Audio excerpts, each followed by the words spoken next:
کام کر دیں سارا ربا والا سب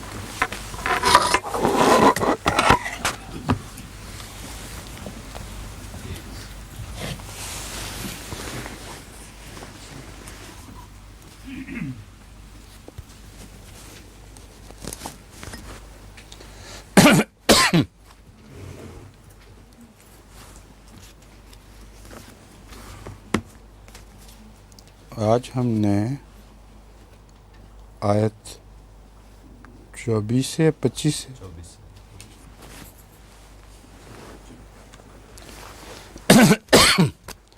اعوذ باللہ من الشیطان الرجیم بسم اللہ الرحمن الرحیم وَلَقَدْ أَرْسَلْنَا مُوسَىٰ بِآيَاتِنَا وَسُلْطَانٍ مُّبِينٍ إِلَىٰ فِرْعَوْنَ وَهَامَانَ وَقَارُونَ فَقَالُوا سَاحِرٌ كَذَّابٌ فَلَمَّا جَاءَهُم بِالْحَقِّ مِنْ عِندِنَا قَالُوا اقْتُلُوا أَبْنَاءَ الَّذِينَ آمَنُوا مَعَهُ وَاسْتَحْيُوا نِسَاءَهُمْ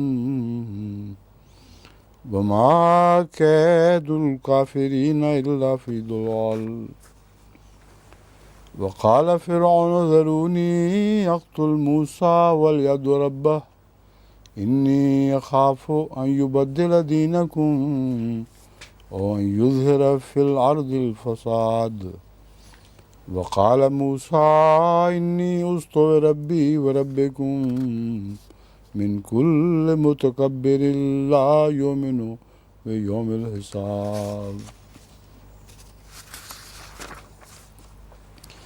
وقال رجل مؤمن من آل فرعون يكتم إيمانه أتقتلون رجلا أن يقول ربي الله وقد جاءكم بالبينات من ربكم وإن يك كاذبا فعليه كذبه وإن يك صادقا يصبكم بعض الذي يعظكم إن الله لا يهدي من هو مسرف كذاب يا قوم لكم الملك اليوم ظاهرين في الأرض فمن ينصرنا من بأس الله إن جاءنا قال فرعون ما أريكم إلا ما أرى وما أهديكم إلا سبيل الرشاد وقال الذي آمن يا قوم إني أخاف عليكم مثل يوم العذاب مثل داب قوم نوح وعاد وثمود والذين من بعدهم وما الله يريد ظلما للعباد ويا قوم إني أخاف عليكم يوم التناد يوم تولون مدبرين ما لكم من الله من عاصم ومن يضلل الله فما له من هاد وقد جاءكم يوسف من قبل بالبينات فما زلتم في شك مما جاءكم به حتى إذا هلك قلتم لن يبعث الله من بعده رسولا كذلك يضل الله من هو مسرف مرتاب للذين يجادلون في آيات الله بغير سلطان أتاهم كبر مقتا عند الله وعند الذين آمنوا كذلك يطبع الله على كل قلب متكبر جبار وقال فرعون يا هامان ابن لي صرحا لعلي أبلغ الأسباب أسباب السماوات فأطلع إلى إله موسى وإني لأظنه كاذبا وكذلك زين لفرعون سوء عمله وصد عن السبيل وما كيد فرعون إلا في تباب وقال الذي آمن يا قوم اتبعون أهدكم سبيل الرشاد يا قوم إنما هذه الحياة الدنيا متاع وإن الآخرة ہے دار القرار من عمل سیئة فلا یجزا الا مثلها ومن عمل صالحا من ذکر او انثى وهو مؤمن فأولئك يدخلون الجنة يرزقون فيها بغیر حساب وَيَا قَوْمِ مَا لِي يَدْعُوكُمْ إِلَى النَّجَاةِ وَتَدْعُونَنِي إِلَى النَّارِ تَدْعُونَنِي لِأَكْفُرَ بِاللَّهِ وَأُشْرِكَ بِهِ مَا لَيْسَ لِي بِهِ عِلْمٌ وَأَنَا أَدْعُوكُمْ إِلَى الْعَزِيزِ الْغَفَّارِ لا جرم أن ما تدعونني إليه ليس له دعوة في الدنيا ولا في الآخرة وأن مردنا إلى الله وأن المسرفين هم أصحاب النار فستذكرون ما أقول لكم وأفوض أمري إلى الله إن الله بصير بالعباد فوقاه الله سيئات ما مكروا وحاق بآل فرعون سوء العذاب النار يعرضون عليها غدوا وعشيا ويوم تقوم الساعة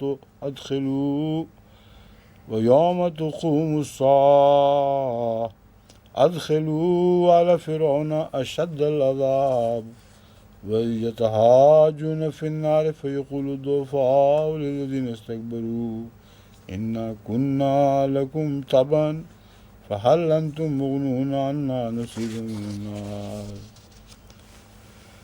قال الذين استكبروا إنا كل فيها إن الله قد حكم بين العباد وقال الذين في النار لخزنة جهنم وقال الذين في النار لخزنة جهنم ادعوا ربكم يخفف عنا يوما من العذاب قالوا أولم تك تأتيكم رسلكم بالبينات قالوا بلى قالوا فادعوا وما دعاء الكافرين إلا في ضلال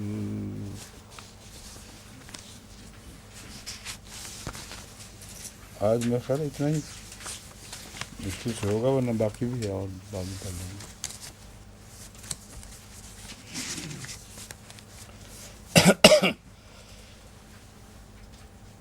یہ جو آیات ہیں اس رکوع میں اور اس کے بعد بھی وہ کافی غور طلب آیات ہیں اور جو نتائج میں نے اپنے غور کے نکالے ہیں وہ میں آپ کے سامنے رکھتا ہوں. آپ کو شاید اجنبی معلوم ہو مگر اس سے پہلے میں نے اس طرح تسلسل کے اندر ان معنی کا ذکر پہلے نہیں پڑھا.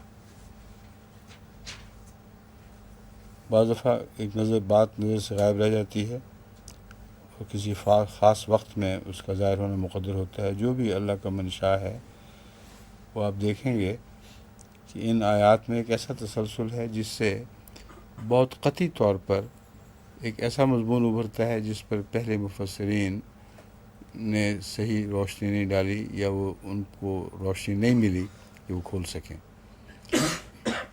یہاں اس شخص کا ذکر ہے جس نے اپنے ایمان چھپایا ہوا تھا اور اس شخص کے مرتبے کا بیان ہے.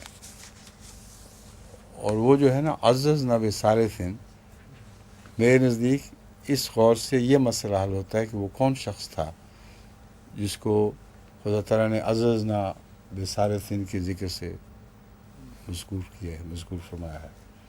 یہ اختصار سے میں بتا رہا ہوں. اب میں مضمون شروع کرتا ہوں.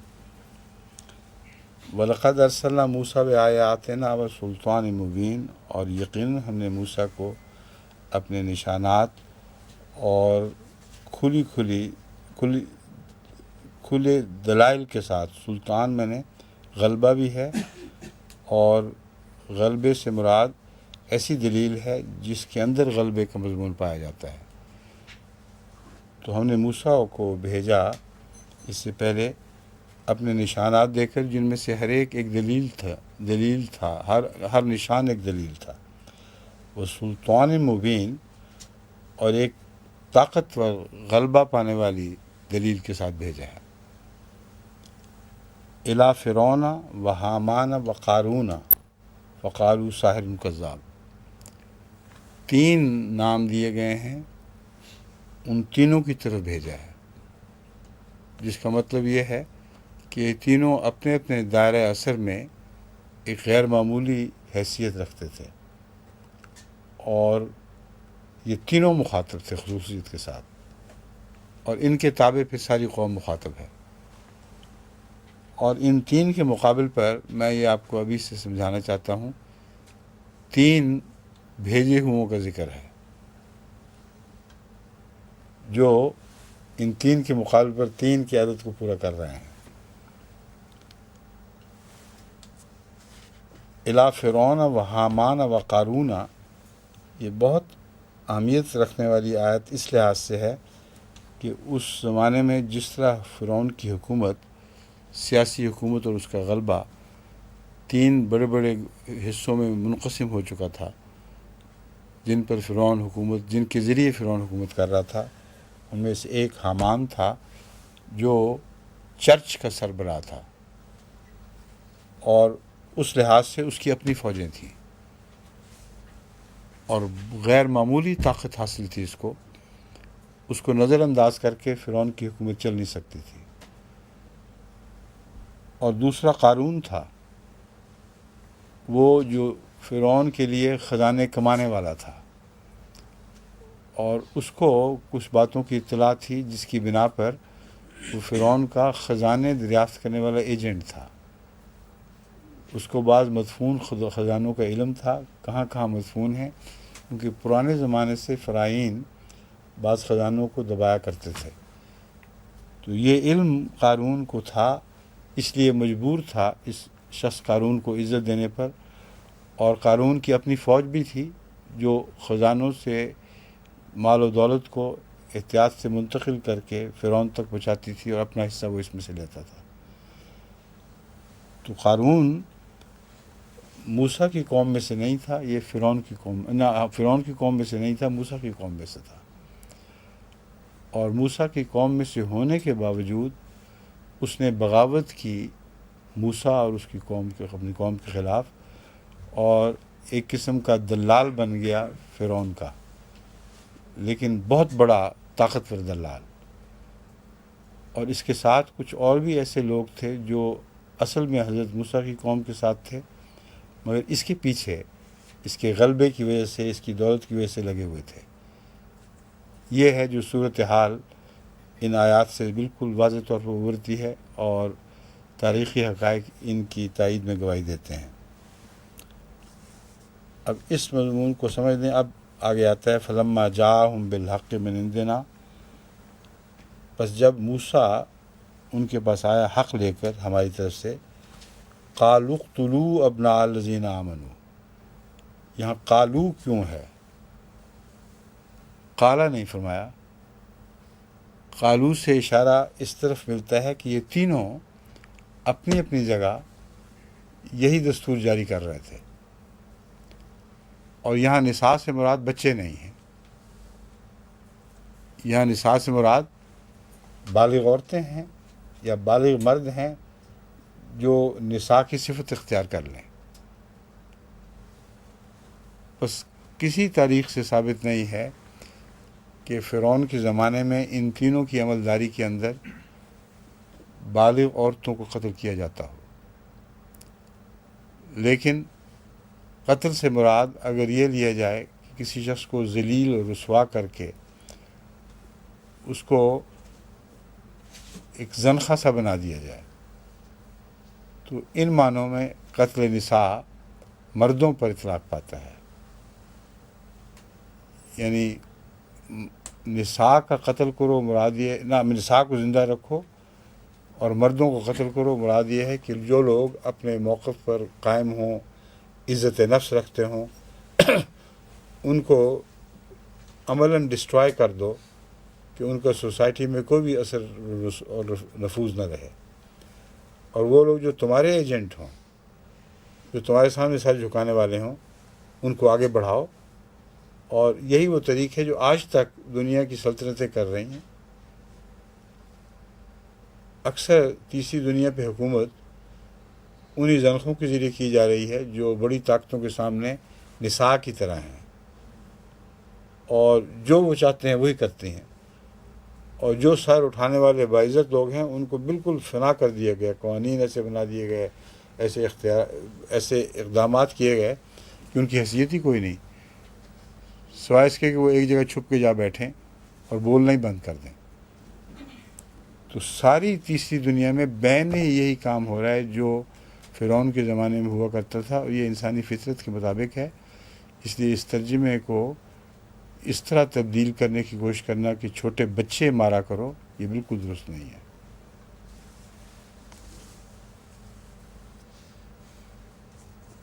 وما قید الکافرین الا فی ضلال، ان کافروں کی تدبیریں جو مکر و سیئات سے تعلق رکھتی ہیں وہ اللہ تعالیٰ ان کو کامیاب نہیں ہونے دیتا. وہ ضلال، گمراہی یا نامرادی کا منہ دیکھا کرتی ہیں.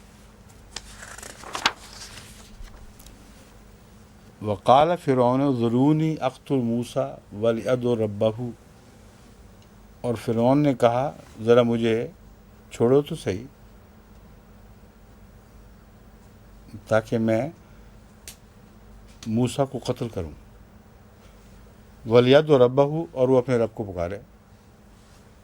اب فرعون کی راہ میں کیا چیز حائل تھی؟ جب چاہتا موسیٰ کو قتل کر سکتا تھا. لیکن اس آیت کے گہرے مطالعے سے پتہ چلتا ہے کہ بیچ میں سے وہ ڈرتا تھا کہ اس کا خدا سے تعلق نہ ہو کہیں. اور یہ وہ غلبہ تھا السلطان جو موسیٰ کو حاصل تھا، کیونکہ اس کے دل میں ایک چور سا تھا. وہ سمجھ رہا تھا حضرت موسیٰ کی وجاہت اور طرز سے اور ان کی بہادری سے کہ ضرور پیچھے کوئی سہارا حاصل ہے. اور جب تک وہ یہ کہہ رہا تھا مجھے چھوڑو، ان معنوں میں کہ جب تک میں اچھی طرح تسلی نہ کر لوں کہ اس کو کوئی الہی سہارا حاصل نہیں ہے، اس وقت تک میں نہیں قتل کر سکتا اس کو. اب اس کو دوبارہ پڑھ کے دیکھیں. قتل کرنے کی پہلے دلیل ہے، پھر آگے وہ بات آئی جو میں بیان کر رہا ہوں.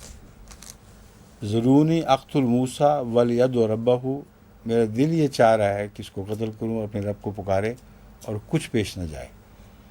انی اخاف ان یبدل دینکم، یہ کام میں تمہاری خاطر کرنا چاہتا ہوں اے میری قوم، کہ مجھے ڈر ہے کہ یہ تمہارا دین نہ بدل دے. جس کا مطلب ہے اس کے پاس ایسے قوی دلائل تھے جن کی روح سے ان کا رائے دین تبدیل کیا جا سکتا تھا، اور ان دلائل کی قوت سے وہ ڈرا ہے.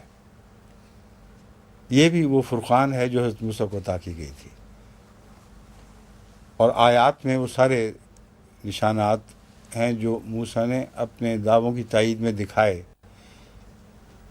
لیکن فرقان یہی ہے کہ اس کو اس کے کلام میں، اس کی بات میں، اس کے عمل میں ایک غلبہ تھا، غلبے کا بیج تھا، یہ غلبے کا پوٹینشل تھا جو ساری قوم کے دین کو تبدیل کر سکتا تھا. یہ جب بادشاہوں کو علم ہو جائے یا خدا تعالیٰ کے انبیاء کے منکرین کو معلوم ہو جائے کہ ان کے اندر پوٹینشل موجود ہے غلبے کا، تب وہ مخالفت کیا کرتے ہیں. بس فرعون نے یہ بات محسوس کی ہے تو اس کا ذکر کیا ہے. او ان یظہر فی الارض الفساد، یا وہ زمین میں فساد برپا کر دے. یعنی یا تو یہ غالب آئے گا یا اس غلبے کی کوشش میں جگہ جگہ فساد ہوں گے، اور زبردستی اس کو مٹانے کے لیے رد عمل ہوگا.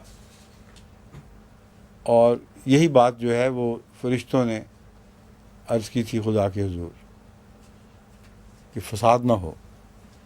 مراد یہ نہیں تھا کہ آدم فساد کرے گا، مراد یہ تھی کہ بنی نوع انسان جو آدم کے مخالف ہیں وہ فساد کریں گے. اور یہی فساد ہے جس کا بہانہ رکھ کر جماعت پر پابندیاں لگائی جا رہی ہیں، اور باہر کی حکومتوں کو یہ کہا جاتا ہے کہ اس ان یظہر فی الارض الفساد کے خاطر ہم نے ان پر پابندیاں لگائی ہیں۔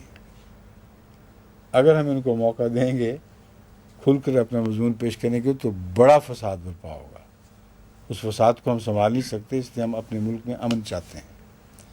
یہ وہی بہانے ہیں جو فرعون کو بھی سوجے تھے، اور اس زمانے کے فرعین نے بھی وہی بات بیان کی ہے۔ کوئی نئی باتیں نہیں آتی ان کو، نقالی کرتے ہیں پرانے لوگوں کی۔ یہ جو ہے آیت موسیٰ کا یہ کہنا، فرعون کا یہ کہنا کہ موسیٰ کو قتل کر دوں، ایسا ہی زمانہ جماعت احمدیہ پر آنے والا تھا جس کا میں ذکر کر رہا ہوں کہ آ چکا ہے، اور حضرت مسیح موعود علیہ السلام کے ایک الہام میں بڑی وضاحت سے یہ بات مذکور ہے۔ ایک تحریر ہے لمبی، جس میں پہلے فرماتے ہیں یا علی داہم و انصارہم و ذراعتہم، کہ اللہ تعالیٰ نے مجھے علی کہہ کے مخاطب فرمایا اور کہا کہ ان کو چھوڑ دے، ان سے اعراض کر، و انصارہم، ان کے مددگاروں سے بھی، و ذراعتہم، اور جو وہ کھیتی اگا رہے ہیں۔ یہ تحریر ہے۔ اس کے بعد فرماتے ہیں پھر بعد اس کے میری طبیعت الہام کی طرف منحدر ہوئی، اور الہام کی روح سے خدا تعالیٰ نے میرے پر ظاہر کیا کہ ایک شخص مخالف میری نسبت کہتا ہے ذرونی اقتل موسیٰ، یعنی مجھے کو چھوڑو تاکہ موسیٰ کو، یعنی اس عاجز کو قتل کر دوں۔ اور یہ خواب رات کے 3 بجے قریباً 20 منٹ کم میں دیکھی تھی، اور صبح و بدھ کا دن تھا۔ الحمدللہ علی ذالک، آئینہ کمالات اسلام۔ اب یہ دیکھیں، پہلے اس سے بیان فرمایا علی والا مضمون، اور چھوڑ دے ان کو، اللہ تعالیٰ آپ ہی سنبھال لے گا۔ اور اس کے بعد الہام کی طرف طبیعت ہوئی، منتقل ہوئی، اور یہ الہام ہے ذرونی اقتل موسیٰ۔ حضرت مسیح موعود علیہ السلام کے متعلق کہیں کسی حکمران کے اس ادعا کا ذکر نہیں ملتا، ذرونی اقتل موسیٰ۔ لیکن علی کے تعلق سے یہ بات ظاہر کرتی ہے کہ چوتھے خلیفہ کے وقت میں یہ واقعہ ظہور ہونے والا ہے، اور بھی بہت سے شواہد ہیں جو بتا رہے ہیں کہ اسی زمانے میں ہوگا، اور چونکہ ہو چکا ہے اس لیے اس استنباط کو فرضی نہیں قرار دیا جا سکتا۔ واقعات کی بین ہی یہی شہادت ہے۔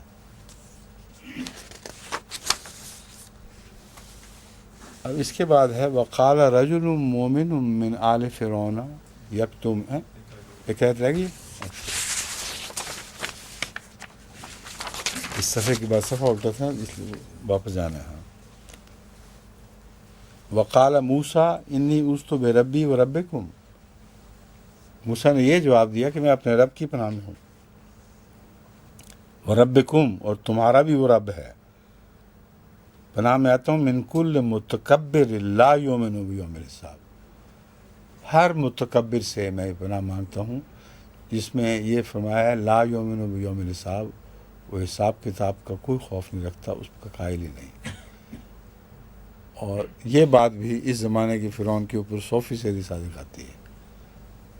کوئی خوف نہیں تھا حساب کتاب کا، دل سے اس پہلو سے وہ دہریہ تھا، صرف اس نے اپنی شان، اپنی حکومت کو چمکانے کے لیے مذہب اسلام کو استعمال کیا ہے۔ اب یہاں آتا ہے معاملہ وقال رجل، جو بڑے ہی دلچسپ بھی ہے، انٹریگنگ بھی ہے، یعنی ان آیات کو آپ سمجھیں اس زمانے میں تو پھر ایک اور مضمون ابھرتا ہے جو اس سے پہلے غالباً پہلے نہیں چھیڑا گیا۔ وقال رجل مومن، اور ایک مومن مرد نے یہ کہا، من آل فرعون، وہ آل موسیٰ میں سے نہیں تھا، آل فرعون میں سے تھا، یکتم ایمانہ، کانا یکتم ایمانہ، میرے نزدیک اس کا ترجمہ ہونا چاہیے، کیونکہ جب کہا ہے اس کے بعد ایمان نہیں چھپایا اس نے۔ اس وقت ایمان کو ظاہر کیا ہے اس نے جب موسیٰ کو قتل کے ارادے باندھے جا رہے تھے، تب وہ رک نہیں سکا۔ تو ایک ایسے مرد مومن نے کہا جو آل فرعون میں سے تھا اور اپنے ایمان کو چھپایا کرتا تھا، اتقتلون رجلا ان یقول ربی اللہ، کیا تم ایک ایسے مرد کو قتل کرو گے جو یہ کہتا ہے کہ میرا رب اللہ ہے؟ وقد جاءکم بالبینات من ربکم، اس کے بعد ایمان چھپانے کا مطلب ہی کوئی نہیں رہتا۔ وقد جاءکم کہہ کر پہلے دور کو ختم کیا ہے، ایک نئے دور میں داخل ہوا ہے۔ وہ کہتا ہے اللہ تعالیٰ کی طرف سے اپنے رب کی طرف سے کھلے کھلے نشان لے کر آیا ہے۔ وَإِن يَكُ كَاذِبًا فَعَلَيْهِ كَذِبُهُ، اگر وہ جھوٹا ہوتا فَعَلَيْهِ كَذِبُهُ تو اس کا جھوٹ اسی پر پڑنا تھا، جس کا مطلب ہے کہ نہیں پڑا۔ لیکن یہ بھی یاد رکھو وَإِن يَكُ صَادِقًا، کہ اگر وہ سچا نکلا تمہارے نزدیک تو جھوٹا ہے، یُصِبْكُمْ بَعْضُ الَّذِي يَعِدُكُمْ، تمہیں ضرور وہ مصیبت لگ جائے گی جس کی تم سے وعدے کرتا ہے، وہ وعید دیتا ہے جس کی تمہیں۔ اب اس آیت نے بالکل بات کھول دی ہے کہ وہ فرعون اور اس کے ساتھیوں کو مسرفون کذاب کہہ رہا ہے، کیونکہ یہ دونوں طرف عمل کر رہی ہے۔ ان اللہ لا یہدی من ہوا مسرف کذاب، کہ اگر موسیٰ نعوذ باللہ مسرف اور کذاب ہوتا تو اللہ تعالیٰ اس سے یہ سلوک نہ کرتا۔ اور جو بھی حد سے گزرنے والے کذاب ہیں ان کو یعدکم بعض الذی والی آیت لگتی ہے، ان کو ہدایت نصیب ہی نہیں ہونی۔ تم میں سے جو حد سے بڑے ہوئے تجاوز کرنے والے لوگ ہیں، اللہ ایسے لوگوں کو ہدایت نہیں دیا کرتا۔ اب آگے کتنے جرت کا خطاب ہے، یہ مومن کے سوا کوئی کر ہی نہیں سکتا، اور اس کا مقام معلوم ہوتا ہے سوسائٹی میں بہت بڑا تھا، کیونکہ فرعون کو مخاطب کر کے کسی کی مجال نہیں تھی اس زمانے میں کہ اس طرح کھلم کھلا باتیں کرے اور فرعون سزا نہ دے اس کو۔ صاف پتہ چل رہا ہے کہ فرعون کے خاندان میں اس کا بہت بڑا مرتبہ تھا، اس لیے بعید نہیں ہے کہ اس ماں نے جس نے حضرت موسیٰ کو پالا تھا اس کی اولاد میں سے ہو، یا فرعون کے خاندان میں ایک بہت بڑا مقام رکھنے والا انسان ہو جس کے متعلق فرعون کو جرت نہ ہو کہ اس کے خلاف ہاتھ اٹھا سکے۔ ایک بات جو میں نے مصریات کے مطالعے سے معلوم کی ہے،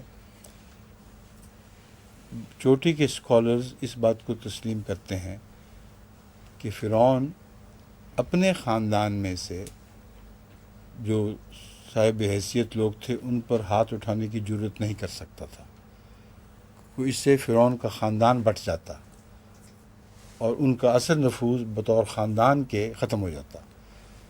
اس لیے یہ ایک واضح طریق تھا فرعون کا، جو اس کی مومنہ بیوی کے حق میں بھی اسی طرح ظاہر ہوا ہے۔ خلاف تھا، دشمن تھا، مگر اس کے ایمان لانے کا علم ہونے کے باوجود اس کو سزا نہیں دے سکتا تھا۔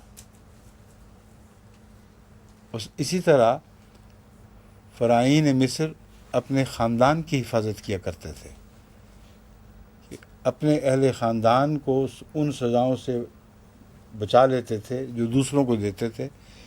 مقصد اس میں یہ تھا کہ ہماری خاندانی حکومت کو بقا حاصل ہو۔ اور مصریات کے مطالعہ کرنے والے تمام غیر مسلم طلباء بھی اس بات کے قائل ہیں، یہ فرعین مصر کا طریق تھا۔ چنانچہ یہ بھی ایک وجہ ہے جو جرت کے ساتھ فرعون کو للکار رہا ہے کہ تم غلط کہہ رہے ہو، اور اپنی قوم کو فرعون کے مقابل پر ایک غلط دوسرا پیغام دے رہا ہے۔ بہت عظیم شان جرت ہے۔ اس دستور کا سہارا نہ بھی ہو جو میں نے بیان کیا ہے، تو اس کو اللہ تعالیٰ پر کامل یقین تھا اور کامل توکل تھا کہ جس طرح خدا موسیٰ کو بچا رہا ہے اس کو بھی بچائے گا. اور یہ باتیں فرعون کو اور زیادہ خوف زدہ کر رہی تھیں، کیونکہ وہ کہتا تھا کچھ نہ کچھ تو ہے بات. میرے خاندان میں سے بھی لوگ اٹھ کھڑے ہوئے ہیں میرے مقابل پر، میں اور پیغام دے رہا ہوں، وہ اور پیغام دے رہے ہیں. موسیٰ کا رویہ کتنا مختلف ہے.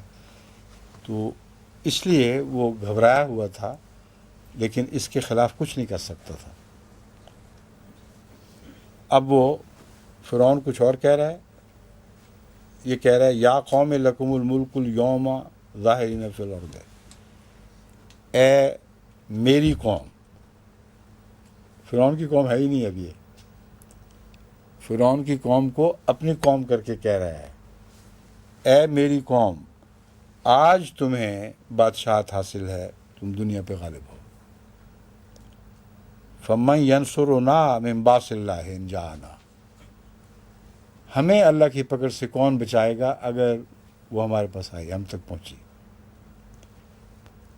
یہ باتیں فرعون سن رہا ہے. جواب دیتا ہے قال فرعون ما اریکم الا ما ارا وما اهدیکم الا سبیل الرشاد.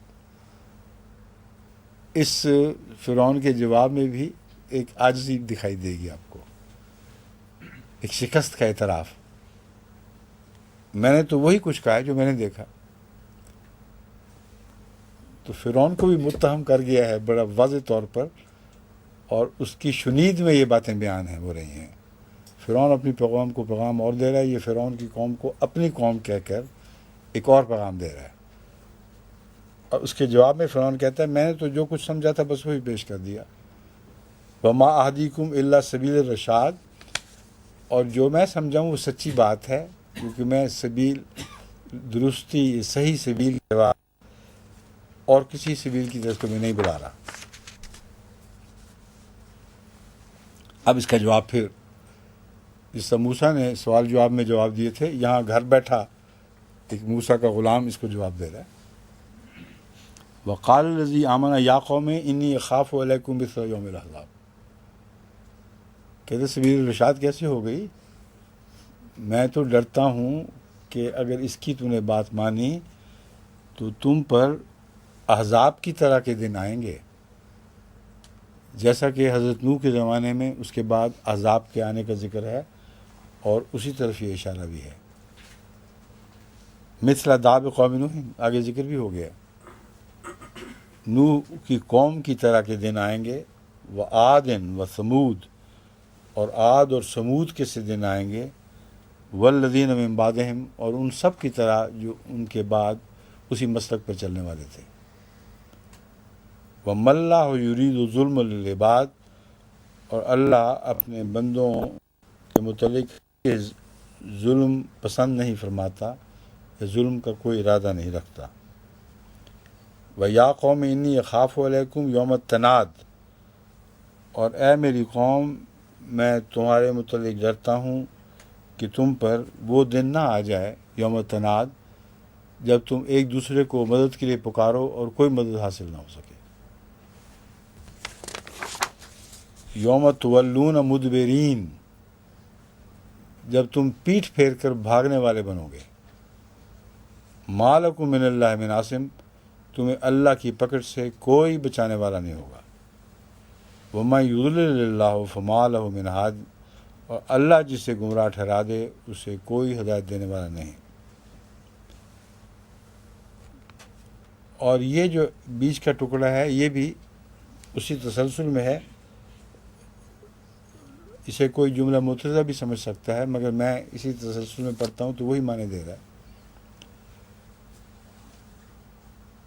وَلَقَدْ جَاءَكُمْ يُوسُفُ مِنْ قَبْلُ بِالْبَيِّنَاتِ، اور اس سے پہلے یوسف بھی تمہارے پاس کھلے کھلے نشان لے کے آ چکا ہے، جو موسیٰ کے بزرگوں میں سے تھے، آباء و اجداد میں سے تھے. فَمَا زِلْتُمْ فِي شَكٍّ مِّمَّا جَاءَكُمْ بِهِ، تم مسلسل اس کے متعلق شک کرتے رہے جب تک وہ تم میں رہا. حتیٰ اذا ہلک، یہاں تک کہ جب وہ فوت ہو گیا. قلتم لن یبعث اللہ من بعدہ رسولا، تم نے یہ کہا کہ اب دوبارہ اللہ کوئی رسول نہیں بھیجے گا۔ کذالک یضل اللہ من هو مسرف مرتاب، اسی طرح اللہ حد سے بڑھنے والے شکوک میں مبتلا رہنے والوں کو گمراہ ٹھہراتا ہے۔ اگر کوئی شریف النفس مولوی ادنا سا بھی تدبر اس آیت پر کرے تو خاتم النبیین والی آیت کا کوئی معنی اس سے ٹکرانے والا لے ہی نہیں سکتا، ناممکن ہے۔ اور یہ نہیں کہہ سکتا کہ ختم نبوت کا مضمون اب پہلی دفعہ جاری ہوا ہے، یہ جھوٹ بولتے ہیں، سارے پاکستان کو گمراہ کر رہے ہیں اور مسلم دنیا کو، سارے مسلمان مولوی کو گمراہ کر رہے ہیں کہ خدا تعالیٰ نے چونکہ پہلی دفعہ خاتم النبیین کو بھیجا ہے، جو اپنے زمان، وہ تو خاتم النبیین کو تو پہلی دفعہ ہی بھیجا ہے ان معنوں میں جن معنوں میں ہم کہتے ہیں، لیکن وہ یہ کہہ رہے ہیں کہ چونکہ خدا تعالیٰ نے پہلی دفعہ ایک ایسے شخص کو مبعوث فرمایا جس کے بعد کسی قسم کے نبی نے کبھی مبعوث نہیں ہونا تھا، اس لیے یہ آخری نبی ہر معنوں میں ہے، اور پہلے ایسا واقعہ ہوا ہی نہیں، کوئی مثال دی ہی نہیں جا سکتی۔ یہ آیت ان کو جھوٹا کر رہی ہے۔ یہ آیت کہہ رہی ہے کہ تم نے، یعنی تم لوگ، اے مخاطبین جو کفار ہوتے ہو، تم لوگ غور کیوں نہیں کرتے کہ عیسیٰ حضرت یوسف کے متعلق بھی یہی موقف تم لوگوں نے اختیار کیا تھا، اور کہا تھا کہ جب تک زندہ رہا مخالفت کرتے رہے، اور جب فوت ہو گیا تو تم نے چھٹکارا حاصل کر لیا، یہ کہہ کر جو ہو گیا اب آئندہ سے کبھی ہمیں ابتلا میں نہیں ڈالا جائے گا۔ اور جس وجود کو خدا تعالیٰ نے آئندہ ان کے ابتلا کے لیے مقرر کیا اس کو یوسف ثانی فرمایا، یعنی حضرت صلی اللہ علیہ وآلہ وسلم۔ دیکھیں کس طرح یہ ربط آپس میں مل رہے ہیں۔ تم اس وقت بھی یہی کہا کرتے تھے، تمہارے دیکھتے میں آ گیا نا رسول، تو تمہارے دعوے جھوٹے ہیں۔ یہ خیال بھی غلط ہے مولویوں کا کہ پہلی دفعہ ایسا واقعہ ہوا ہے، اس سے پہلے ہو چکا ہے، اللہ اس کو بیان فرما رہا ہے، رسول اللہ علیہ وسلم کے حق میں دلیل کے طور پر بیان فرما رہا ہے کہ رسول اللہ علیہ وسلم کا انکار کرنے والے لازماً جھوٹے ہیں، کیونکہ اس سے پہلے یوسف کو وہ مقام دے بیٹھے ہیں جو مولوی آج کل رسول اللہ علیہ وسلم کو دیتے ہیں۔ سمجھ گئے بات؟ الذین یجادلون مسرفون مرتابون الذین یجادلون فی آیات اللہ بغیر سلطان اتاہم، وہ اللہ تعالیٰ کے نشانات میں جھگڑتے ہیں یہ بے وقوف بغیر کسی دلیل کے جو اللہ تعالیٰ نے ان کو عطا فرمائی ہو۔ سلطان وہی دلیل، غالب دلیل کے۔ کبر مقتا عند اللہ و عند الذین آمنوا، یہ بات اس طرح پیش کرنا بہت بڑا گناہ ہے اللہ کے نزدیک اور ان لوگوں کے نزدیک جو سچا ایمان لائے۔ کذالک یطبع اللہ علی کل قلب متکبر جبار، یہ جو مور لگاتا ہے اللہ تعالیٰ دلوں پر، یہ مور ہے جس سے تمہیں ڈرنا چاہیے۔ خاتم کا ایک اور معنی بھی ہے، اس کی طرف اشارہ فرمایا کہ اللہ تعالیٰ اس طرح متکبر اور جبار، وہ جو زمین پہ جبر کر کے خدائیاں اپنے ہاتھ میں لیتے اور ظلم و ستم سے کام لیتے ہیں، ان کے دلوں پر اس طرح مور لگا دیا کرتا ہے کہ وہ فیصلہ کر بیٹھتے ہیں کہ ہم نے ماننا ہی نہیں، کوئی بھی آئے گا ہم نے اس کو نہیں ماننا، اور نہ کبھی کوئی آئے گا۔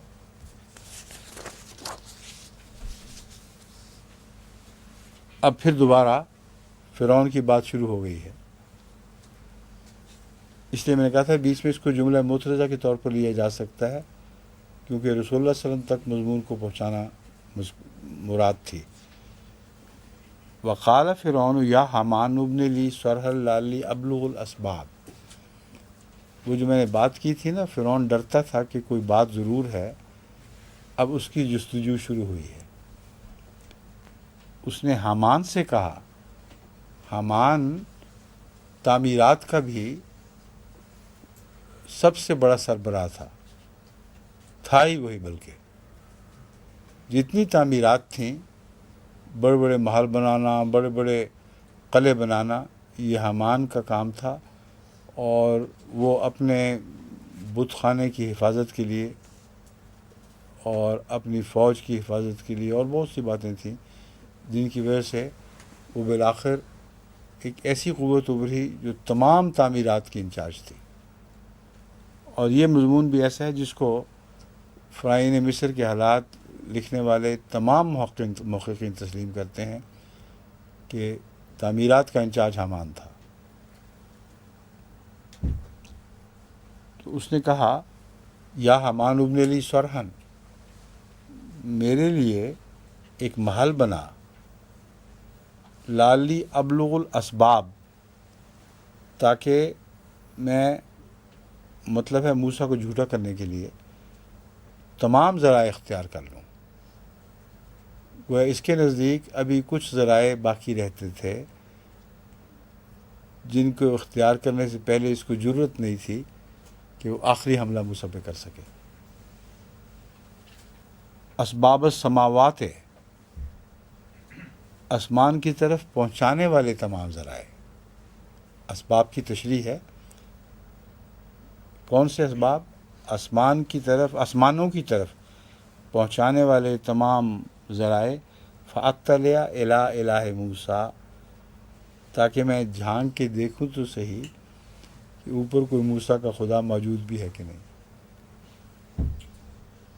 یہ شک بتا رہا ہے کہ اس کو ڈر تھا کہ کوئی ہے ضرور، ورنہ اتنی ضرورتیں نہ تھا ہوتی، کوئی ہے اوپر حوصلہ دینے والا۔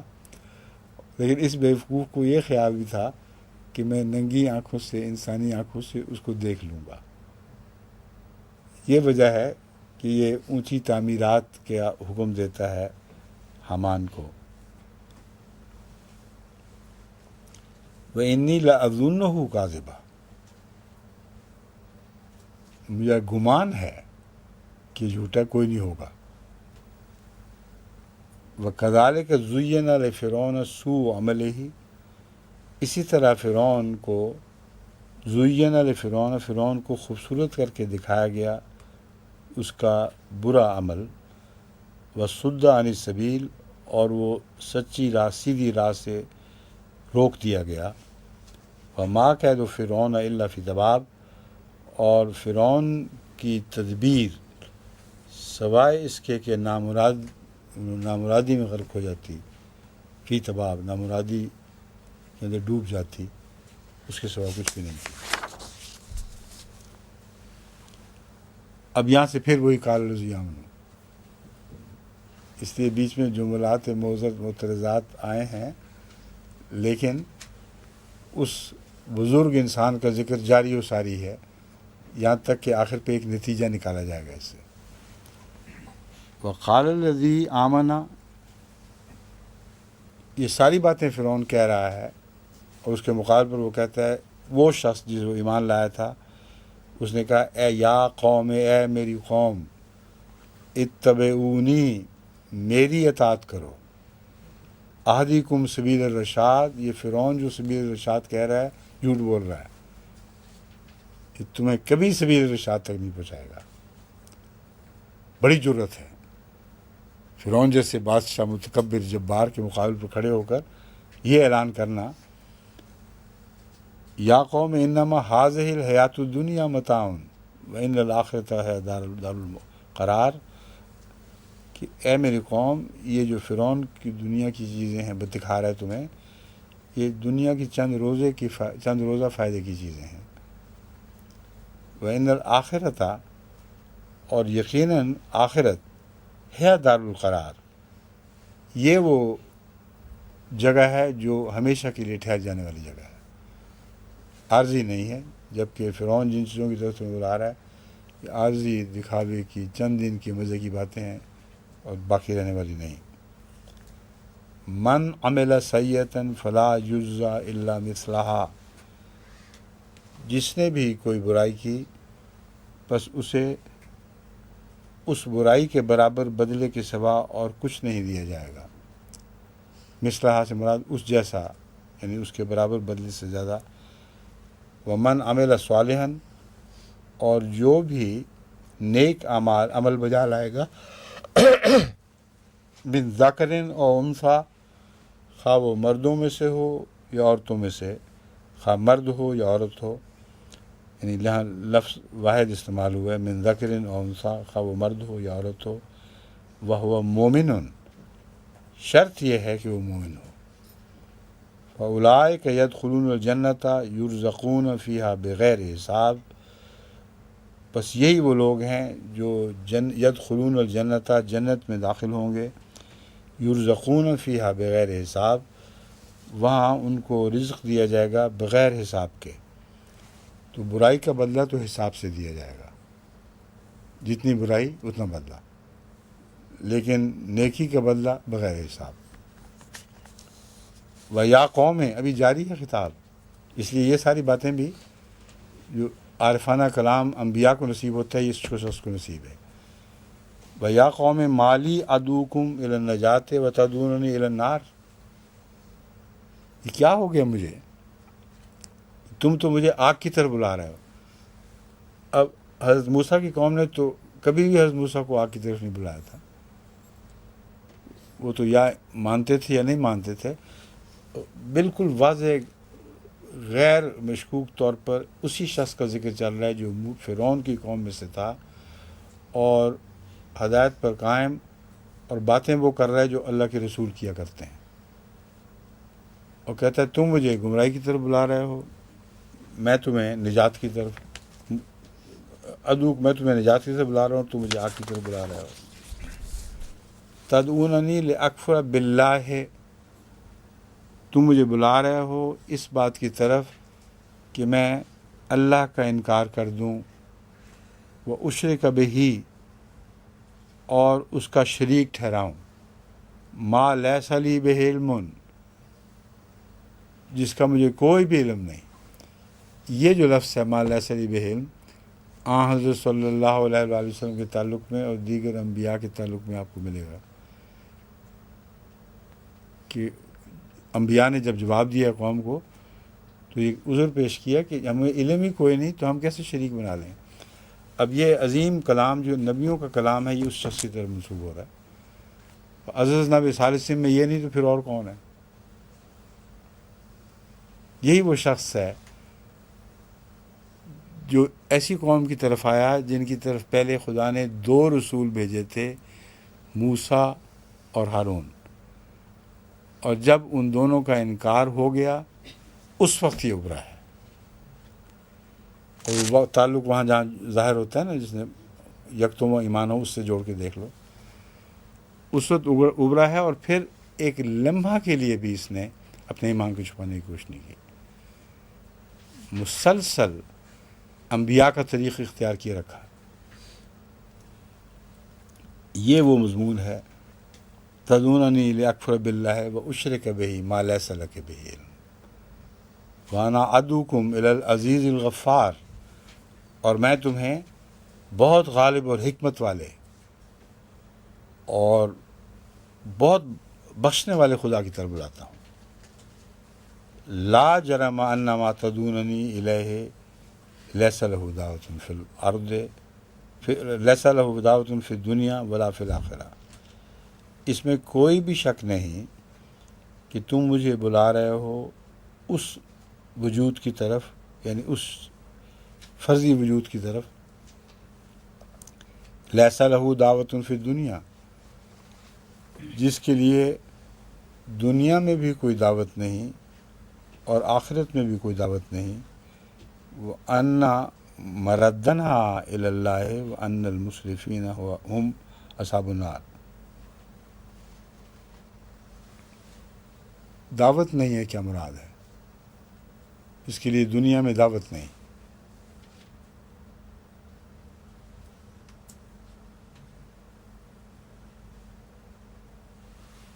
یہاں وجہ دعوت مراد ہے،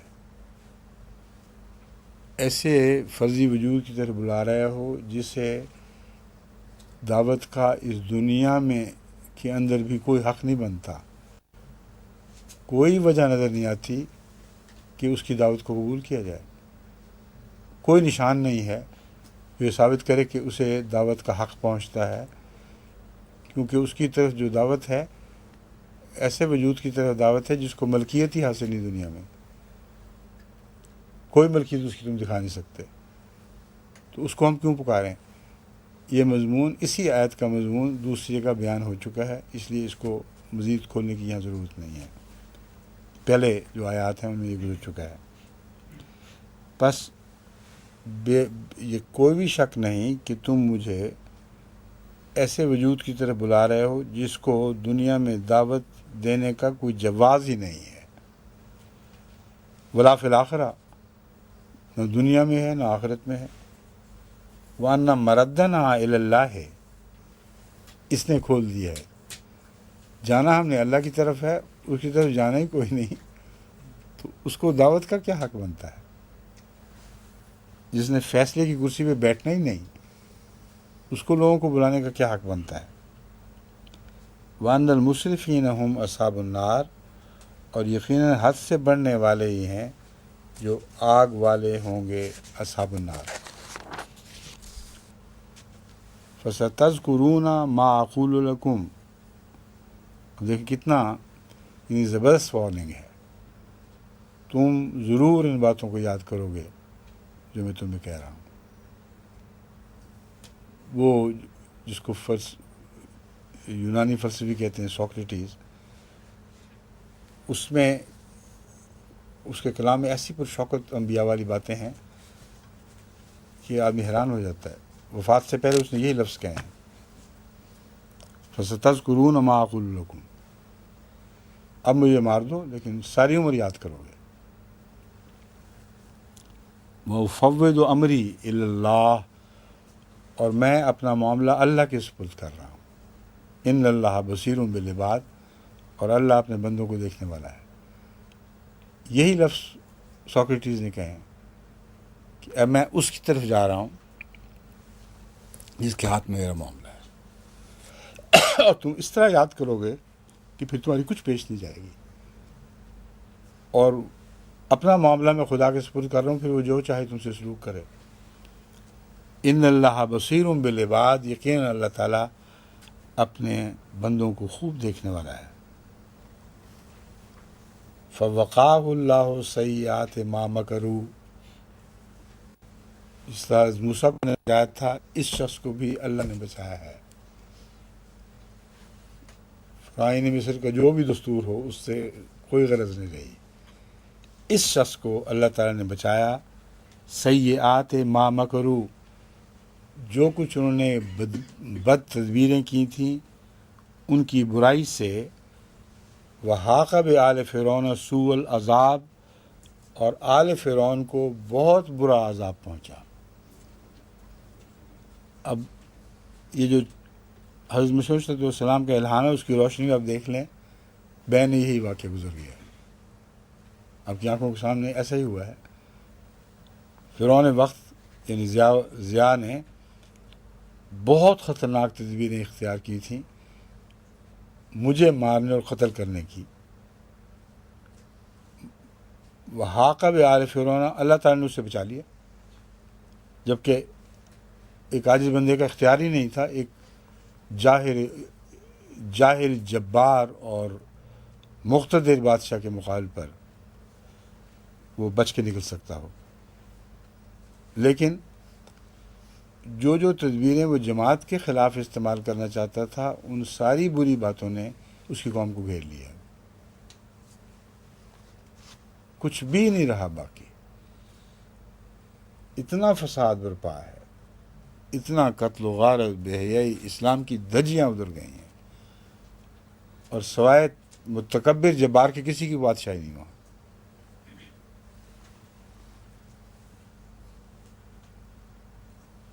وحاق بآل فرعون سوء العذاب، واقعتاً جو اس وقت جس عذاب میں قوم مبتلا ہے وہ بہت برا عذاب ہے۔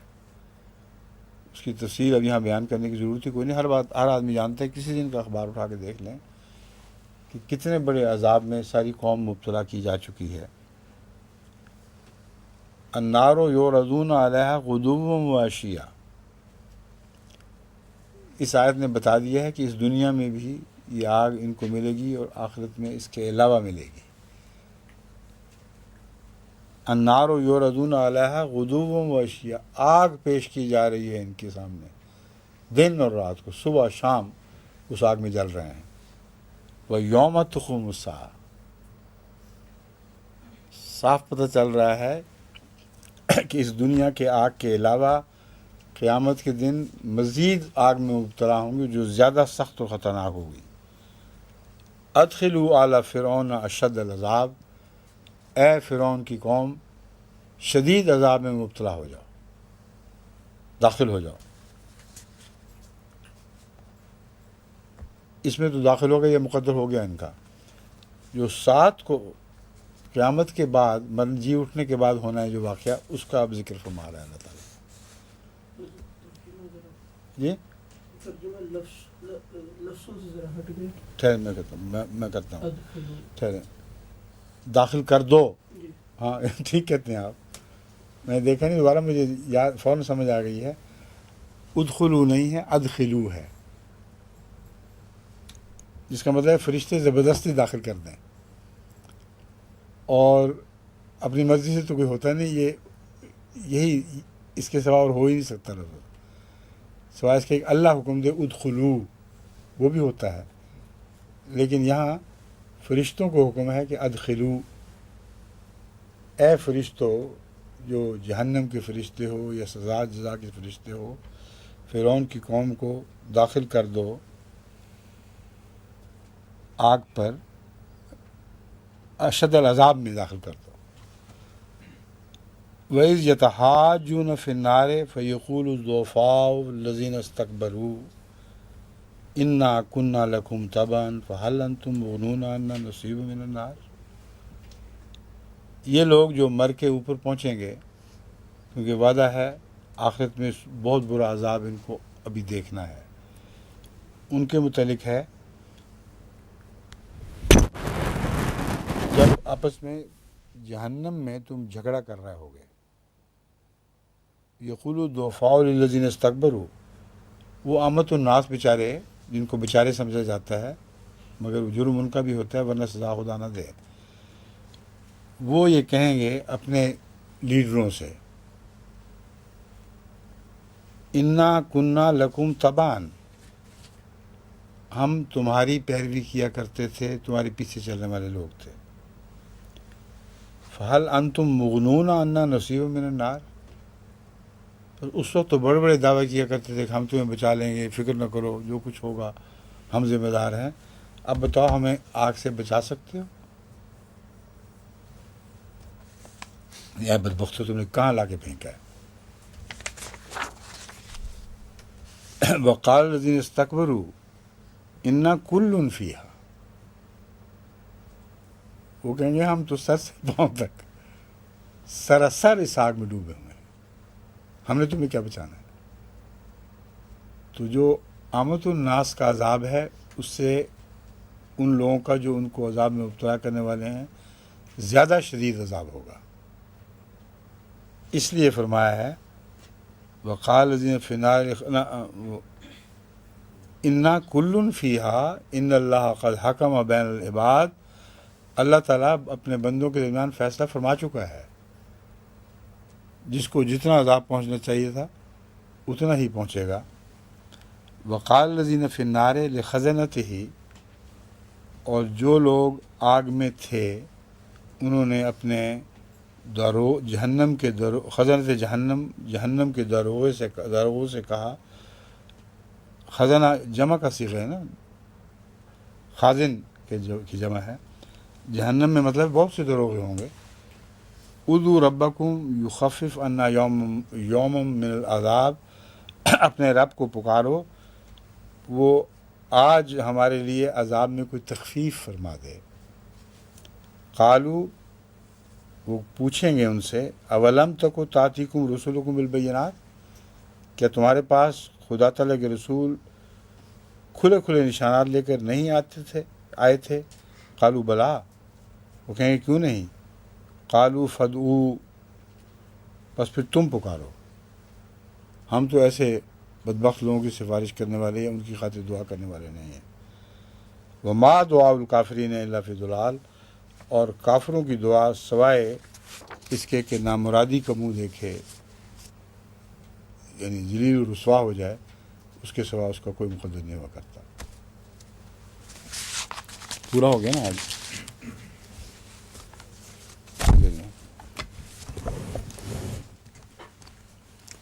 فائدہ بھی اب شکر آنی شروع ہوگی دوبارہ، ہیں۔